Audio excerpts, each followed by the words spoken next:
ఓం శ్రీ గణేశాయ నమః. ఓం శ్రీ గురుభ్యో నమః. శ్రీ మాత్రే నమః. నమస్కారం అండి అందరికీ. Welcome to my YouTube channel Shri Manju spiritual. మనం శ్రీ లలిత సహస్రనామ స్తోత్ర నామాలకు ప్రతిపదార్థాలు తెలుసుకుంటున్నాం కదా. శ్రీ మాత్రే నమః. కానీ అంతకంటే ముందుగా మీరు కనుక మన ఛానల్ని మొదటిసారి చూసి ఉంటే ఒక చిన్న లైక్ ఇవ్వండి ప్లీజ్. షేర్ చేయండి, నచ్చితే సబ్స్క్రైబ్ చేసుకోండి, కామెంట్ పెట్టండి. దయచేసి వీడియోని ఎక్కడ కూడా స్కిప్ చేయకుండా చివరి వరకు చూస్తే మేము ఏం చెప్తున్నామో మీకు పూర్తిగా అర్థమవుతుంది. కావున దయచేసి అందరూ వీడియో ఫుల్గా చూడండి. ఇంకా వీడియోలోకి వెళ్ళిపోదాము. శ్రీ మాత్రే నమః. 799 నామము రస అజ్ఞ, 3 అక్షరముల నామం. ఈ నామంతో అమ్మవారికి నమస్కరించేటప్పుడు రసజ్ఞానాయ నమ అని చెప్పాలి. రస నవరసములు, జ్ఞ తెలిసినది. రసో వైసహ రసఘ సేవ్యానందో భవతి అని తెత్రియంలో ఉంది. పరబ్రహ్మ రసస్వరూపుడు కాబట్టి అమ్మవారు పరబ్రహ్మ జ్ఞానము కలది అని ఈ నామానికి అర్థము. లేదా అమ్మవారు రసస్వరూపురాలు అని కూడా అర్థం చెప్పవచ్చును. రసాలు 9గా అలంకారికులు చెబుతారు. కావ్యాల్లో రసపోషణ ప్రధానమైంది. రసజ్ఞానము లేకపోతే ఎటువంటి కావ్యమైనా చప్పగా ఉంటుంది. అందుకే జయంతితే రససిద్ధి కవీశ్వర అన్నారు. అమ్మవారికి నవరసాల గురించి సైద్ధాంతిక జ్ఞానమే కాదు, నవరసాలు అభినయించగల నటన కౌశలం కూడా ఉంది. సౌందర్యలహరిలోని శివే శృంగారార్థ తదితర జనే కుత్సహ నా పరహాతే మాహైదృష్టిస్స కరుణ అన్న 51వ శ్లోకంలో అమ్మవారు నవరసాలను ఏ విధంగా అభినయించగలదో ఆదిశంకరులు ప్రత్యేకంగా చెప్పారు.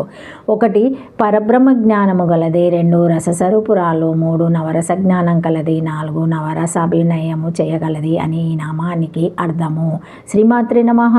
రసాన్ శృంగారాది భేదేన దశవిధాన్ జానాతిథి రసజ్ఞ రసనేంద్రాయ స్వరూపః యస్కా నిధిర్న శేషాది इति कोशात् पुलिंगघो निधिशेवादिशब्दो तेनो कालानिधाय नमः रसशेवादाय नमः इत्याह प्रयोगः न पाक्षिको निधाय नमः शेवाध्या नमः इति कलावं रसानं च निधिः शेवाधिर्यास्य इति विग्रहाय तु शुहोऽपि सम्भवते. రసజ్ఞ శృంగారాది రసములను తెలిసినది. శృంగారాది రసములు 9, భక్తి +1 10 రసములను తెలిసినది. రసములను లేక రుచులను గ్రహించు ఇంద్రియ జీహ్వ రూపురాలు శృంగారము హాస్యము మొదలగు రసములను 9 గలవు. భక్తి రసం కూడా కలిసినచో 10 రసములగును. అది లేనిచో నవరసములు ఆ రసములను తెలిసినది లేదా రసమును రుచిని తెలిసికోను ఇంద్రియమగు జీవ స్వరూపురాలు 3 అక్షరముల నామము. శ్రీమాత్రే నమః. 800 నామము రసశేవాది, 5 అక్షరముల నామం. ఈ నామంతో అమ్మవారికి నమస్కరించేటప్పుడు రసశేవాదహాయ నమ అని చెప్పాలి. రసమునకు శేవాదిహే గని లేదా నిధి వంటిది. అమ్మవారు రసానికి నిధి, సన్నిధి, పెన్నిధి. అమ్మవారు నవరసాలకు నిధి వంటిది.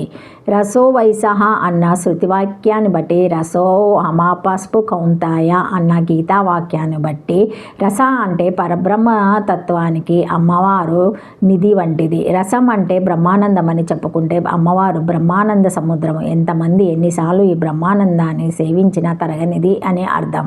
1 నవరసాలకు నిధి వంటిది, 2 పరబ్రహ్మతత్వానికి నిధి వంటిది, 3 పరబ్రహ్మానందానికి తరగని నిధి వంటిది అని ఈ నామానికి అర్థాలు చెప్పుకోవచ్చును.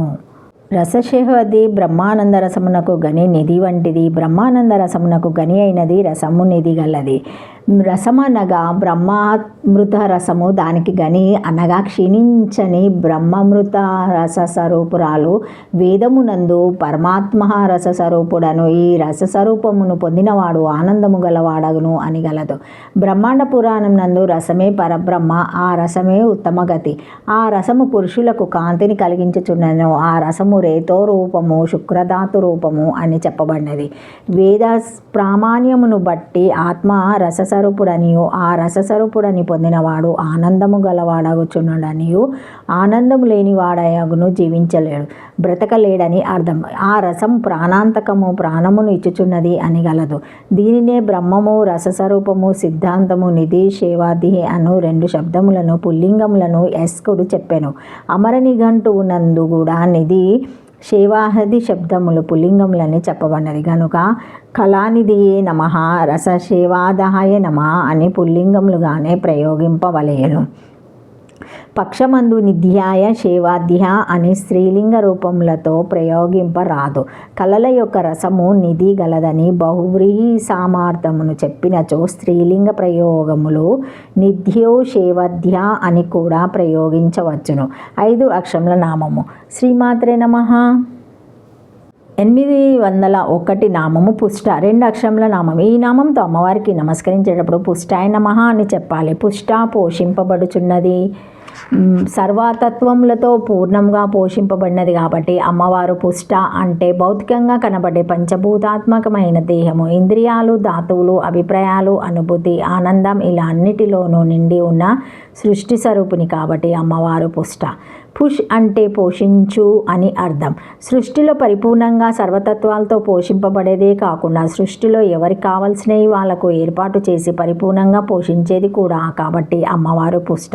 1 సర్వతత్వములతో పూర్ణంగా పోషింపబడుచున్నది, 2 సృష్టిని పరిపూర్ణంగా పోషించుచున్నది అని ఈ నామానికి అర్థము. శ్రీమాత్రే నమః. శ్రీమాత్రే నమః. క్షేత్రం షట్యత్యో విగ్రహశిలా తత్వత్పుష్ట బహుభిర్గుణాయ బ్రహ్మరసేన బ్రహ్మణ్యర్వపుష్ట బ్రహ్మణ్యేయ పోషితం బ్రహ్మ ఇది స్మృతే బ్రహ్మాశు తత్పధనియా యుష్మత్ ఇది శృత్యే. శ్రీమాత్రే నమః. Thank you for watching my video. Please like, share, comment, subscribe to my channel. మరిన్ని వీడియోస్తో మళ్ళీ కలుస్తానండి. ఈ వీడియో కనుక మొదటిసారి ఎవరైనా చూసి ఉంటే తప్పకుండా ఒక చిన్న లైక్ ఇవ్వండి, షేర్ చేయండి, సబ్స్క్రైబ్ చేసుకోండి, కామెంట్ పెట్టండి. శ్రీమాత్రే నమః. Thank you. ఓం నమః శివాయ.